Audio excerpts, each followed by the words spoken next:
it does seem to me there's an extraordinary amount of technological innovation going on in the labour market at the moment. I mean, from LinkedIn, which was one of last year's hot IPOs, which through things like Glassdoor, where you're getting quite in-depth conversations going on about what it's like, what the interview process is for a company, and so forth. And so, what's the space? Is there a niche there that you feel hasn't been occupied yet? I'd say absolutely. There's a huge amount of innovation coming to this space, because I would say, of all the world's resources, we've got energy, water, food, etc. Of all the world's resources, the one we waste the most is people. We waste talent. And I think the opportunity, particularly over the next 5 years, for this convergence of talents and technology coming together, where through technology and through data and through matching, we can actually better utilize the world's workforce. So we can better match, better recommend, and ultimately have more people get closer to reaching their potential. Because I kind of think right now, less than 10% of the world's workforce are actually playing to their skills, their passions, their interests, etc. So a lot of people are very wasted. They're not unemployed, but they're underemployed. They're not playing to their potential. And so I wouldn't even call it a niche. There's a huge market there. It's kind of a golden age of education, where you can use online communities to really develop people and democratize people.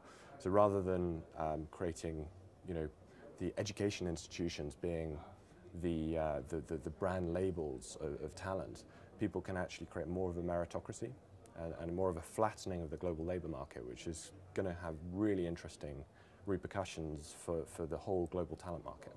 So if I'm a company like IBM or Tesco or whatever, I mean, what are you asking of me as an employer in terms of relating to these, the potential future employees? I mean, what's going to be different for me as an employer? So we're saying, look, companies are very serious about becoming a talent organization, becoming a knowledge organization, right? And we're talking about things like, there was a World Economic Forum article, the study that they did with BCG that said, human capital is now more important to a business's success than financial capital, which, if you take the consequences of that, it's that old word, cash is king, is no longer, it's now talent is king.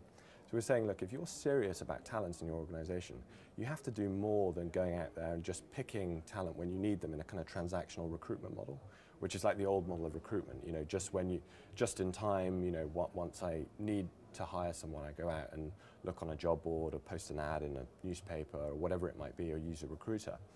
What Brave New Talent's saying is, hey, look, you can build a community. You can build a community of engaged individuals that may or may not want to work for you right now, but they're interested parties that can learn from you. And the best way to keep them engaged is not by talking about jobs, which is kind of boring if you just keep posting jobs to them. The best way to really keep them engaged is by actually developing them, developing their skills, developing their talents. And people have got a lot to learn from companies like Tesco and IBM and L'Oreal, etc.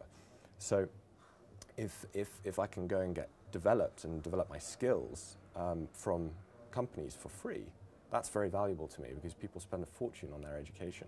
If I can actually learn from people doing the job I want to do and applying the skills I want to acquire, this peer-to-peer model is actually the original model of education.